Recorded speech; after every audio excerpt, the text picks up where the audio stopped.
കോവയ്ക്ക ഇതേപോലെ ക്രിസ്പി ആയിട്ട് നിങ്ങൾക്കും ഫ്രൈ ചെയ്തെടുക്കാം. അതിനെന്താ ചെയ്യേണ്ടതെന്നറിയോ? ഞാനിവിടെ 1/4 കിലോ കോവയ്ക്ക എടുത്തിട്ടുണ്ട്. അത് ഇതേപോലെ കനം കുറച്ച് ചെറുതായിട്ട് നീളത്തിൽ അരിഞ്ഞെടുക്കണം. തീരെ കനം കുറച്ച് അരിയണേ, എന്നാലേ നമ്മൾ ഉദ്ദേശിക്കുന്ന പോലെ കിട്ടുള്ളൂ. ഓരോ കോവയ്ക്കയും ഇത്ര വണ്ണേ പാടുള്ളൂ. ഇനി ഇതിലേക്ക് ആവശ്യമായ സാധനങ്ങൾ: വെളുത്തുള്ളി ചതച്ചത്, തേങ്ങാക്കൊത്ത്, ഉണക്കമുളക്, അരിപ്പൊടി, കടലമാവ്, കോൺഫ്ലവർ. അരിഞ്ഞു വെച്ച കോവയ്ക്കയിലേക്ക് ഒരല്പം വെളുത്തുള്ളി ചതച്ചത്, ഉപ്പ്, മുളക് പൊടി, മഞ്ഞൾപ്പൊടി, പിന്നെ നമ്മൾ എടുത്തു വെച്ച പൊടികളില്ലേ, കോൺഫ്ലവർ, അരിപ്പൊടി, കടലമാവ്, ഇതെല്ലാം അതിനകത്തുനിന്ന് കുറേശ്ശെ ചേർത്ത് ഒന്ന് തിരുമ്മി കൊടുക്കാം. പൊടികൾ പോരെങ്കിൽ വീണ്ടും ചേർത്ത് കൊടുത്താൽ മതി കേട്ടോ. കോവയ്ക്കയുടെ നനവില്ലേ, ആ നനവിൽ മാത്രമേ നമ്മൾ ഈ പൊടി മിക്സ് ചെയ്യാൻ പാടുള്ളൂ. എക്സ്ട്രാ വെള്ളം ഒന്നും ഒഴിക്കരുത്. അത് ഇതേപോലെ ഒന്ന് തിരുമ്മി പിടിപ്പിച്ച് വെക്കുക. ഇനി നല്ലൊരു അടി കട്ടിയുള്ള പാത്രം അടുപ്പിൽ വെച്ച് അത് ചൂടാവുമ്പോൾ അതിനകത്തേക്ക് ആവശ്യത്തിന് എണ്ണ ഒഴിക്കാം. വെളിച്ചെണ്ണയോ തവിടെണ്ണയോ നിങ്ങൾക്ക് ഇഷ്ടമുള്ള എണ്ണ ഒഴിക്കാം കേട്ടോ.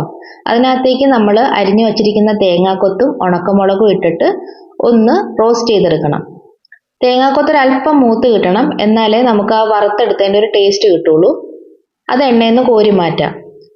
ഇനി ആ എണ്ണയിലേക്ക് നമുക്ക് ചതച്ച് വച്ചിരിക്കുന്ന ബാക്കി വെളുത്തുള്ളി കൂടി ചേർത്ത് കൊടുക്കാം. അതിൻ്റെ ഒപ്പം തന്നെ കോവയ്ക്ക ആഡ് ചെയ്ത് കൊടുക്കാം. ഓരോന്നോരോന്നായിട്ട് പറക്കിയിട്ട് കൊടുക്കണേ, എന്നാലേ നമുക്കത് ഒട്ടിപ്പിടിക്കാതെ കിട്ടുള്ളൂ.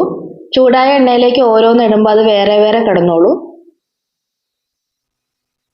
ഇനി ഇതൊരു വശം മൊരിഞ്ഞു കഴിയുമ്പോൾ അടുത്ത വശം ഒന്ന് മറിച്ചിട്ട് കൊടുക്കുക. കണ്ടോ, ഇപ്പം എല്ലാ വശവും നല്ല രീതിയിൽ മൊരിഞ്ഞിട്ടുണ്ട്.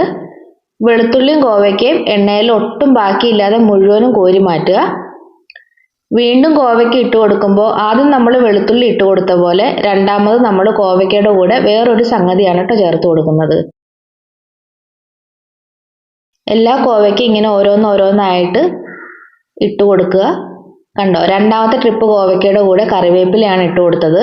അപ്പോൾ ആദ്യത്തെ കോവയ്ക്കയിൽ നല്ല വെളുത്തുള്ളിയുടെ ഫ്ലേവറും രണ്ടാമത്തെ കോവയ്ക്കയിൽ നല്ല കറിവേപ്പിലയുടെ ഫ്ലേവറും ഉണ്ടാവും.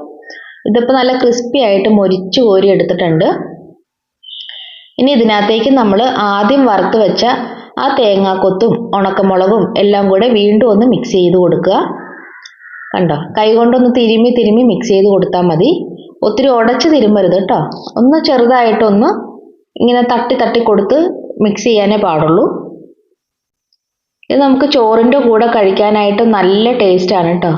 പപ്പടം ഒന്നും ഇല്ലെങ്കിലും ഒന്ന് കോവയ്ക്ക വറുത്ത് ഒരു സൈഡ് ഡിഷായിട്ട് നമുക്ക് യൂസ് ചെയ്ത് ചോറിൻ്റെ കൂടെ കടിച്ചു കൂട്ടാവുന്നതാണ്. എല്ലാവരും ഇതൊന്ന് ട്രൈ ചെയ്ത് നോക്കണേ. അധികം എണ്ണയൊന്നും കുടിക്കില്ല. നമ്മൾ കോൺഫ്ലവറും അരിപ്പൊടിയൊക്കെ ഇട്ടേക്കണ കാരണം ഇത് അധികം എണ്ണ കുടിക്കില്ല.